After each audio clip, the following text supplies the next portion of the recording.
Hi guys, Scarfy Spurs here, back with another video. Today's video will be reacting to a 0-0 draw against Brentford at the Brentford Community Stadium. Yeah, not a great performance, not a great result of course, and a good day for Arsenal sadly. But as Antonio Conte said, games you can't win, you've got to make sure you don't lose, and you know, it's true. Could be worse, it could have been worse, especially towards the end. It could have gone either way. Yes, we're reacting everything that happened in today's game. Hope we're all well. Without further ado, let's crack into today's video. Let's start with the negatives. We'll move into positives because I like ending on a positive. Poor performance. First half dreadful. Second half poor to average, somewhere in between there. I question the players' desire, their passion to play for the badge and for the heart.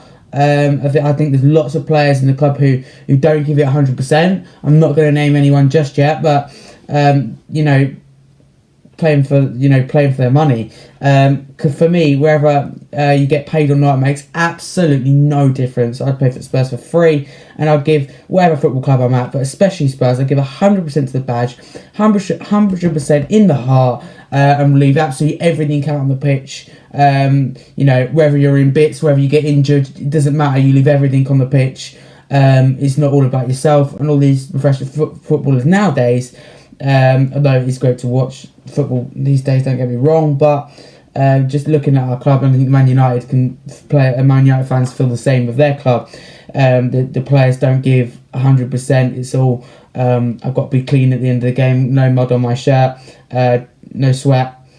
And I don't like that. I like the getting stuck in part.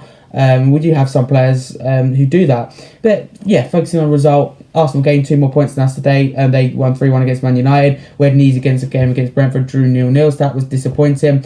But there's no creativity in the team at all. The only creative player we ever had, Eriksen, we sold to opposition Brentford. He's my man of the match today, by the way, Christian Eriksen. Great to see the reception he got from Tottenham Hotspur fans, coaching staff and players before and during the game.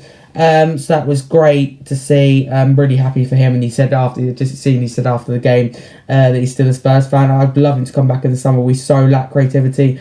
Passing sideways as usual, boring, backwards, no real press, sloppy passing. Yeah, just generally all round not good enough. 0 shots on target in nearly 200 minutes of football, 190 minutes of football. That's nearly 200 minutes of football. That's shocking. 0 shots on target. It's embarrassing. I could understand if you had 5 shots on target in 2 games at the City and Liverpool, but to have 0 for a start, that's shocking. But let alone it being against Brentford and Brighton, blooming hell. I mean, that's you've hit the low point. And players who've been in great form like Kulu, Kane, they're all off it, and they've need to be hitting form. They've losing track at the wrong time. Very, very frustrating. Poor around really, I think. But as I said, it could be worse. We could have lost that game. They hit the post, and like Antonio said, games you can't win, you've got to make sure you don't lose, and we've done that, to be fair. But I just think today generally a big loss for top 4. With Arsenal having the harder game and coming out on top.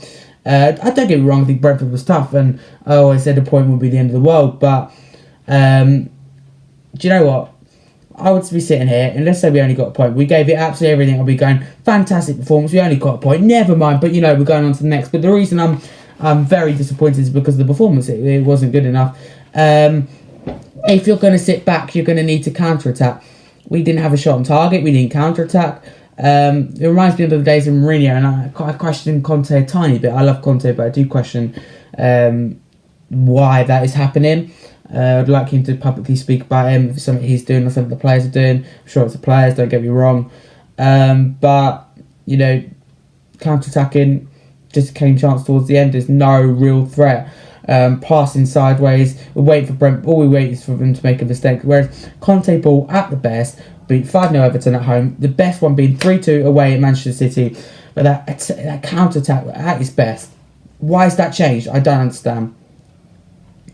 Conte's going to be a brave man to stay in the summer. Levy won't back him. Levy's not a man of his word. Aston Villa first half against Villa was a sign of what we get now, and it isn't good enough. Just when you think you're going to get top four, you start to slowly collapse. Again, the result, a point against Brentford, isn't the end of the world. To be honest, it's okay. It's not bad at all, actually. It's really not. The performance isn't good enough. If we play like that against Liverpool and Arsenal, we'll get absolutely battered. We don't want that happening. So, there's no creativity in the team. In the summer, we need more creativity. There's no creativity in the team. But we just need to move the ball quicker. Kane needs to drop deeper. Every time Kane got the ball, we lost it. Cooley's poor for me. Sessegnon really struggled. Poor. Very poor. Emerson, I thought, was okay. Except a couple of stupid passes he done towards the end. He got substituted, thank God. Sanchez come on, I think he actually done alright defensively. Defensively, okay. Offensively, I love to swear, terrible. Shocking. Attackingly, 0 shots on target in 190 minutes of football. That's nearly 200 minutes of football with not a single shot on target. Wow. Let alone 0 goals in 2 matches is poor. Let alone 0 shots on target against those two. And not only that, but it was against Brighton and Brentford. I'd like to point out, slightly annoyed me recently all over the Premier League. Premier League officials aren't good enough. Simple. VAR is not the problem either, by the way. It's the people who are using it. It's not VAR, it's the people who are using it. Against Arsenal, Man United, some ridiculous decisions. Man United are robbed.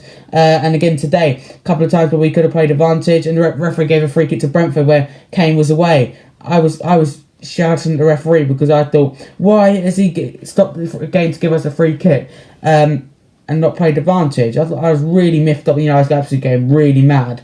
But then I found out it was giving Brentford's free kick. It's absolutely insane. I don't think Martin Atkinson had a great game, but the referee against Brighton was even worse. Premier League officials need to sort themselves out, have a good look at themselves and go, what are we actually doing? We've got great technology, goal line technology, and whether you like VAR or not, it's accurate. But it's the people using it that's the problem. That's the time it takes, I think. Next season we need a whole lot new of referees, sack all the referees and get all new ones in, because these referees are not up to standard and it's not good enough. Thank you guys, and as always, come on you Spurs. As Conte said, games you can't win, you've got to make sure you don't lose. It could be worse, couldn't it? But typical Spurs, even make it hard for ourselves. And as always, come on you Spurs, we go again.